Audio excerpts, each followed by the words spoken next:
โอ้พี่น้องมีห่อเดียวเท่าได้นี่เท่าได้4,000โดย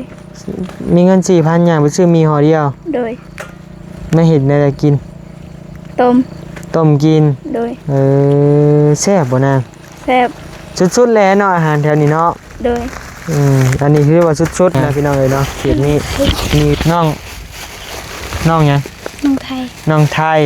คืออยู่ลาวคือบ่อยู่ไทย เจ้าเด้นะน้องแซวโดยเจ้าเด้มาพี่บ่ต้องอ้ายเจ้าชื่อหยังน้องฮั่นเจ้าเด้มาพี่มายืนพี่น้องหยัง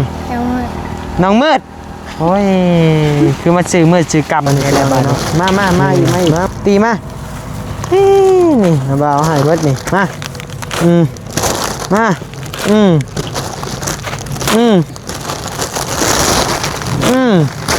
ไรอยู่อ่ะ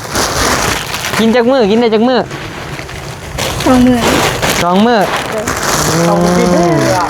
โอ้ยเนาะเมื่อพระไม่ได้กินอยู่เพื่อนนี่กันสันไว้ที่เมืองนะโดยขอบมุกขอบใจหลายๆต่อพี่น้องเลยไปนั่งอ่ะซื้อขนมมาเอ้าบ่ให้ก็ได้เอาให้รถอ่ะให้ก็ได้ให้เฮ็ดยังซ้ำซื้อให้คือไว้รถบ่เป็นยังเอาให้เป็นยังอาจจะนึกเป็นยังใจเด้อน้องใจพาไปพามาขอบใจมันทุกคนต้อนรับตลอดพี่น้องเลยเนาะอันนี้ลูกชายลูกสาวผู้น้อยชุดบ่ใช่นะบ่าวใช่นะมันบ่ได้แหละได้แหละเอาให้เจ้ากินขนมเด้อโดยมันน่ะใจเอาน้ำมือกันเจนะบ่าวกันเอาน้ำมือเลยบ๊ายบายเลยนะบ่าวสิเมื่อแหละบ๊ายบายเดินทางปลอดภัยบ๊ายบายจุบลาบ๊ายบายแล้วซะไปเฮ็ดว้ายเห็นเลยพี่ยักษ์พี่นี่เห็นข่าวกล้องเลยพี่ยักษ์ก็ย่านดีเนาะพี่น้องเลยเนาะมาทีมงานเลยกันบัดขอบคุณขอบใจหลายๆใจกันเดินทางกับพ่อน้องไส้ก็โอ้ชุดเลยพี่น้องเลยไปอยู่ดีมีแห้งเด้อบ๊ายบายบ๊ายบายเอาเยอะป่ะเอาเยอะคนละอันเท่านะเท่าเลยคนละอันเท่าคนละอันนี่แหละเท่าอะไรนี่นะมาเอาพี่ข้าแม่นี่ทำไมเนี่ยใจคนละอัน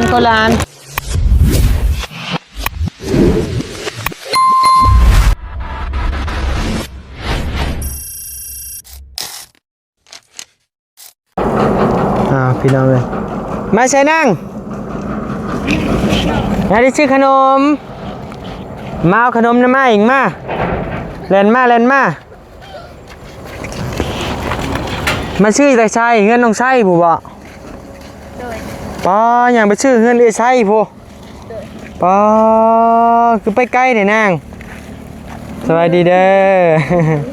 อบ่มีรถขี่แล้วคือไปใกล้แท้บ่มีห้านบ่โดย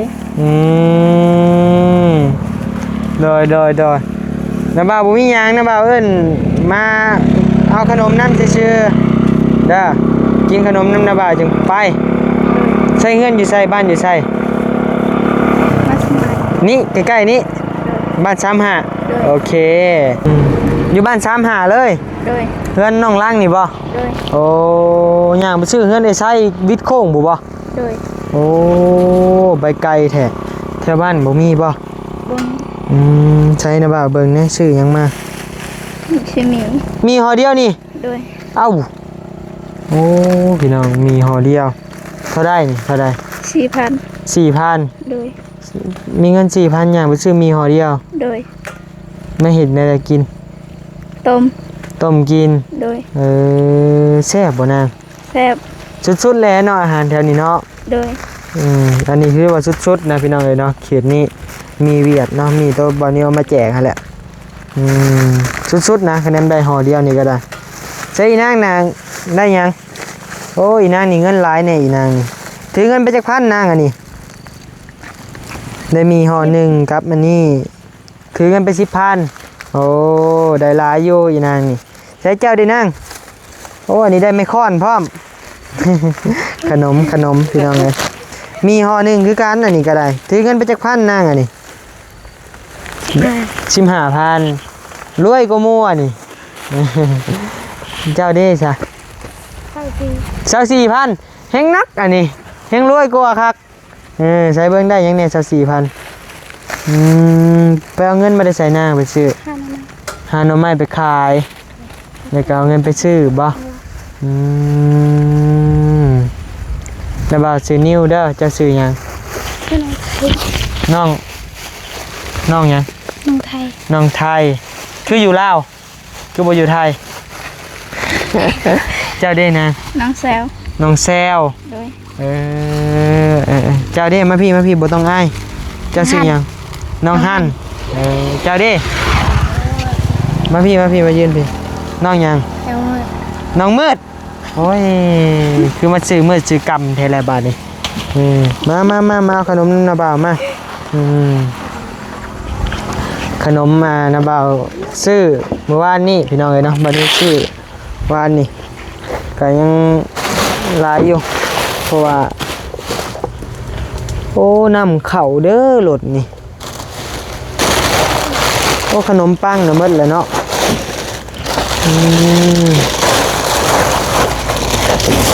มานั่งขนมนี่สมุดเพิ่นขายทงเท่าไหร่เข้ามาพี่ทงละ1,000 กีบบ่เลยแซ่บอยู่บ่แซ่บเอาระบ่าวให้เจ้านี่มาแก้ทงมาเอามากินเด้อชุดๆแล้วขนมนี่อยู่แถวนี้พี่น้องเนาะมาอีกตีมานี่ระบ่าวให้เบิดนี่มา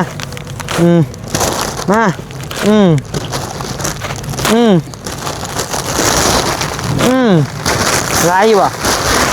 กินได้จักมื้อ2 มื้อมาอีนางตีมา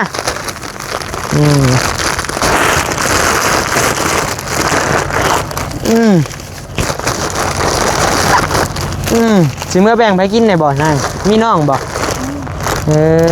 น้องจะคนคุณนึงว่าดังๆนี่กว่าบ่ได้ยิน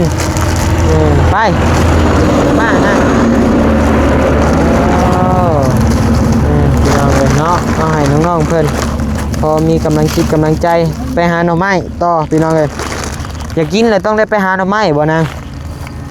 บ่เพราะนั้นอยากกินขนมน่ะไปหาหน่อไม้มาขายเลยเพื่อมาแลกเอาเงินแล้วไปซื้อบ่โอ้มาอีกสันแต่เจ้าดูมันเด้อเต็มแล้วบ่อีนางน่ะมาอยากใจมันเต็มอีกนี่ให้แม่ท่วงรถมานั่งมาเจ้าเอาเมื่อปั้นน้องๆกินน้ำเด้อแบ่งกันกินพี่น้องเลยวันนี้ก็สิเดินทางเมื่อแหละสิเดินทางกลับบ้านมื้อนี้พี่น้องเลยก็เลยว่าเอาให้น้องๆเพิ่นหลายๆซะให้น้องๆเพิ่นไปแบ่งกันกินแบ่งเด้อห้ามขี้ที่หมู่เด้อเป็นแนวหมู่ผู้ใดที่ทุกข์ยากกว่าเฮาต้องแบ่งปันเด้อน้าบ่าวให้หลายเอาไปแบ่งกันมาคะแนนน้าบ่าวฮู้ว่าบ่แบ่งนี่มื้อหน้าบ่ให้ได้โอเคบ๊ายบายโดยน้าบ่าวขอถ่ายรูปในบัดนึงไปบ๊ายบายขอบใจโดยอยู่ดีมีแห้งนางเมื่อแบ่งปันกันกินเด้อกับบะหมี่พี่น้องสบายดีเด้อไปนี่เดี๋ยวสิไปบอกลาน้องชายเลยก็สิเดินทางหน่อยเองเนาะสิไปวันแหละวันกลับหน้ากลับหลังพี่น้องเจ๊สิกลับหน้าเจ๊สิกลับหลังไปเดินทางต่อพี่น้องไปพี่น้องสวัสดีโดย กลับมื้อนี้บ่โดยกลับแล้วมื้อนี้คือกลับไวแท้นะเปล่าฮะคือกลับไวแท้ไว้จะบอก3 มื้อแหละสิหากล้วยกันมันก่อนนะเมื่อตอนแนวเมื่อเดือนนี้แหละเมื่อเดือนนี้แหละทันบ่อนจะไปใส่เกาะตัดกล้วยโอ้แต่ไปขายบ่ให้นะเบาโอ้ยได้แล้วพอน้องไส้อย่ายากน้องเฮานะ เฮ้ยได้แล้วมาสำนีกับดีใจแล้วดีใจแล้วสำนีก็ได้โอ้ยข้าวก้อนนะเปล่ากินได้ข้าว เอา มีอย่าง ดียังอ่ะนะ ต่อแล้วพาสิ ต่อ มากินข้าวบุกินเกลือ โอ้ยเนาะ เมื่อพระไม่ได้กินอยู่เพื่อนนี่กันสบายที่เมืองนะ โดยขอบมุกขอบใจหลายๆต่อพี่น้องเลย มากินข้าววะไม่ได้มาครับ ร้านนี้ไปแวะเงินบะเสียงน้อยนึงวันก็เลยบอกบ่ได้แวะกินน้ำขอบมุกขอบใจหลายๆน้ำอีกแล้ว เอาน้ำให้นะป้ากิน น้ำอีกแล้ว น้ำกินไหนกันขาย โดยขอบใจมาแต่ฟังแห่ไม่ได้ยัง ได้แล้ว น้ำได้ มานั่งเยี่ยมย่ำนิดนึงก็จะได้ออกเมื่อแหละเดินทาง คุณเมื่อไวเท่เบานิ้ว มื้อหน้าสิมาใหม่เด้อสิมาอยู่เฮิงไปโฮมเงินก่อนเมื่อเงินหมดแหละเมื่อโฮมเงินแหละมาใหม่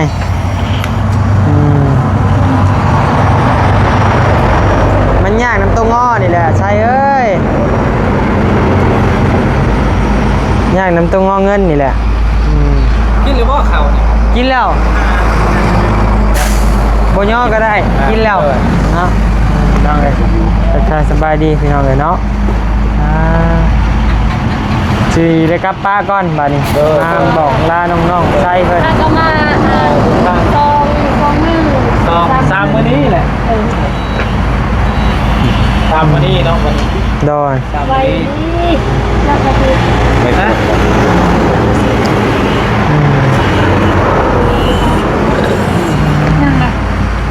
จะ หอดบานแล้วเบานิ้ว กินฮอดแล้วกินฮอดแห้งแล้วทางกลับบ้าน โดย ผมว่าเมกาสิกลับบ้านเลยมันบอก จังมาพัง กล้วย กล้วย กับซิโน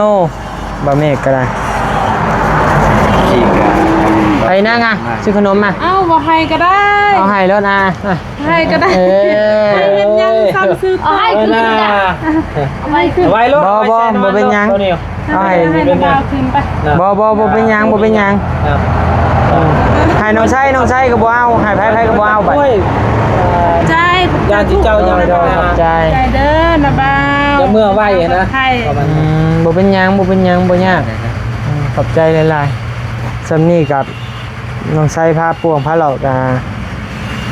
ดีใจแหละเนาะดีกว่าน้องเป็นบ่ต้อนรับสิได้เนาะเจ้ามาไม่นาน พี่น้องเองได้ห้างต่อพอน้องใส่เป็นเนาะให้นี่อันลูกต่อบ่ โดยมันไทย ด้วงต่อพี่น้องไปขั่วกินนี่แซ่บได้พี่น้องเนาะชุดๆแล้วของแซ่บแล้วหายากพี่น้อง ว่าฮู้บ่โลนึง เอาไปชี บ่แพงได้ อยู่นี่แหละแต่ว่า เท่าไหร่นี่ อยู่นี่บ่แพงอยู่นี่เขาซื้อโลแสน7 ขายดอก170,000 คือพุ่นแพง แพงไหนอยู่ผมหากินยากพร้อมประมาณมือหนึ่งนี่แหละ50,000หรือ100,000 โดย นะว่าอาหารชั้นสูงแต่ดิมันอยู่สูงเด้ อันตรายพร้อมมือน่ะก็ไปเอากับบ่าวตามือน่ะไปยิงเอาเองนี่แหละบ่ยิงไปอันอูดเอาเองคิดว่าเบายิงปะยิงโตก็ได้ยิงกัน แบบนี้ไปอูดเอาพี่เราเลยเนาะอูดไล่แม่มันนี้เลยก็ไม่ฟาดตกบันเดี๋ยวก็เอามาขั่วกินเนาะ ลายอยู่บ่ บ่ได้จำนิชั่นนะได้ประมาณมือหนึ่งนี่แหละทางน้อยเด้ โดยบ่ได้ออกถ่ายคลิปบ่มื้อนี่ถ่ายหน่อยนึงเพิ่นน้องลังบ่ โดยถ่ายแบบแค่ออกมาทุกคนก็ไปคล้องแห้งบ่ได้ ดอ ตู้นึง5ตู้อะไร ไปบ้านแฮบ่ นำขึ้นลายอยู่ หล่อมาแต่เงินใจดีพุ่นแหละหล่อมาบ่มีหยังพี่น้องเอ้ยเนาะมาบอกลาน้องไส้บัดแล้วก็เดินทางกลับไปเลยพี่น้องเอ้ยยิงยาวเลย ไวรีเนาะสายจวดเด้ ใส่ลุยเลยนี่ จ จวดอย่างเดียว บ่ได้เข้าบ่เพื่อนน้องเรา บ่นะไปแวะแล้วกินนี่เพิ่นบ่อยู่จักไปใส่ เพิ่นได้โทรศัพท์ใหม่เลย ได้แล้วบ่ เลย โอ้หักแล้วซั่นได้ดอกเนาะเพื่อฮอดซิโนเนาะบ่เปื่อยดอก ได้สิเป็นยัง เปื่อยกับเปื่อยสิเป็นยัง เป็นยัง เพื่อนน้ำกร บ่ ใครมัน บ่เน่าติ จ้างพูดบ่พูด อืม จะไว้ส่งมือขมังแล้วจะมือหนึงมาส่งสิบูด อืมได้อยู่ดอกเพื่อฮอดนะพี่น้องเนาะอาจจะได้ก็ขอบคุณกับใจเด้อน้องไส้พาไปพามาขอบใจมันทุกคนต้อนรับตลอดพี่น้องเลยเนาะอันนี้ลูกชายลูกสาวผู้น้อยชุดบ่ โดย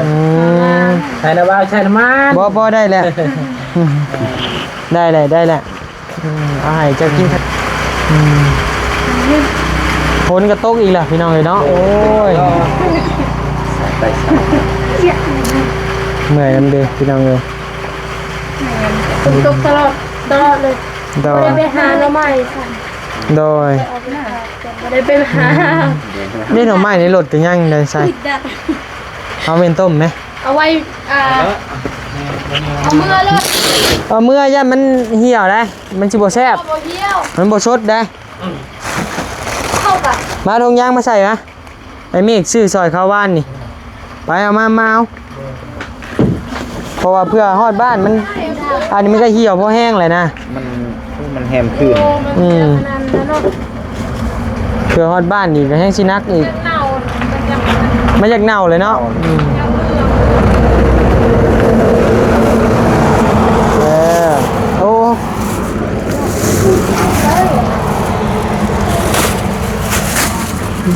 ก้มมาเนี่ย1 2 อันโอ้ มีแต่น้ำไม่พอ หน้ำไม้ยังเกาะ น้ำไม่พัง พาง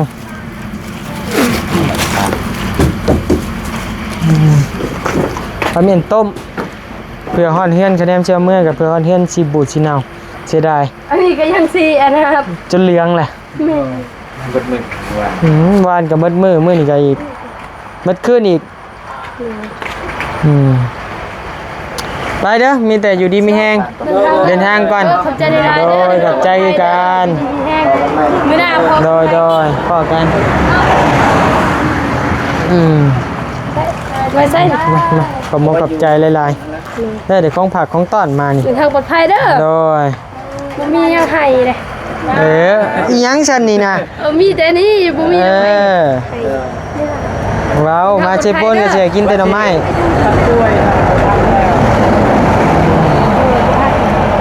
เห็นยุคนว่าเอิ้นว่าสิเมื่อแต่ว่าบ่ฮู้จักออกมา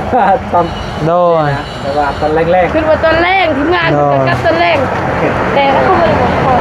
อันนี้ยังสิเมื่อพาทางไอ้เมฆเพิ่นแวะอันเพื่อนหญ้าเพิ่นอยู่ ๆโดย แล้วก็ทั้งบันยิวกับจีแวะเชตะมวกเมืองพีนนี่แหละ โดย มีเวียกอยู่แล้วพี่น้องรอเบิ่งในคลิปบ่เมฆนะพี่น้องบันยิวมีเวียกหยังก็เข้ากลับเข้าเมื่ออยู่ ถึงทางปลอดภัยเด้อ โดยมันโดยเจอกันใหม่ขอบคุณขอบใจหลายๆเด้อที่ต้อนรับนะบ่าวเป็นอย่างดีเด้อ โดยถึงทางปลอดภัย ยอมหับใจน้องไส้อยู่พี่น้องเอ้ยเนาะน้องเพิ่นนี่ยังบ่ได้หับการช่วยเหลือยังจากวันนี้จักดีนะแต่ว่าน้องเพิ่นก็จังไดต้อนรับดีพี่น้องเอ้ยเนาะมาทีมงานแหละกันบัด ขอบคุณขอบใจหลาย เลยใจกันเดิน ๆ ทา กั ง บ ปล พ่ อ อ ดภั น้ ย องไส้นี่ก็โอ้ชุดๆเลยพี่น้องเอ้ยไปอยู่ดีมีแฮงเด้อบ๊ายบาย เด้อ โดยบ๊ายบาย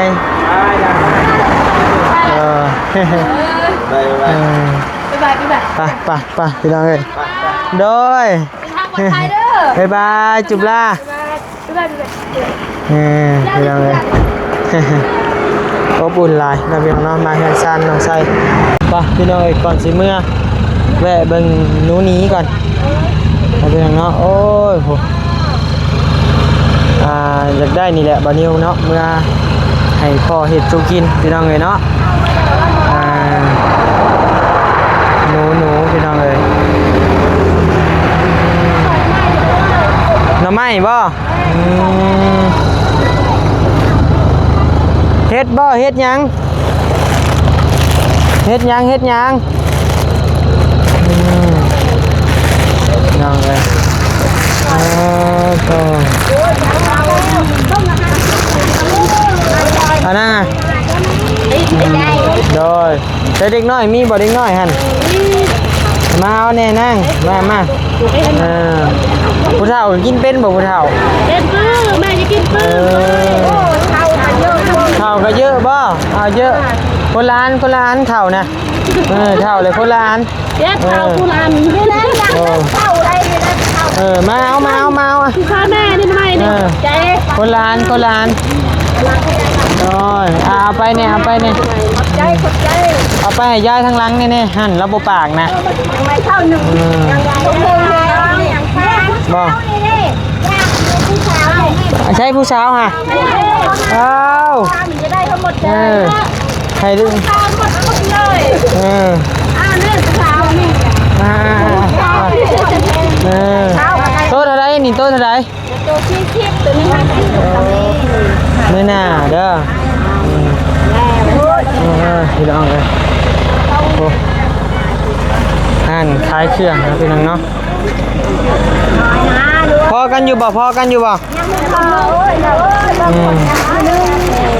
ยังบ่พอจะคน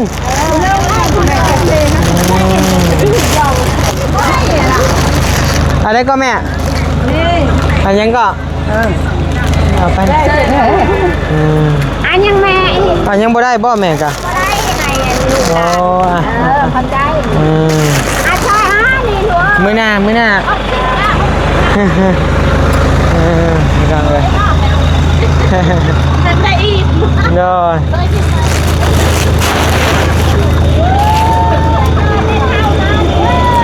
เฮ้ยห้องคักเลย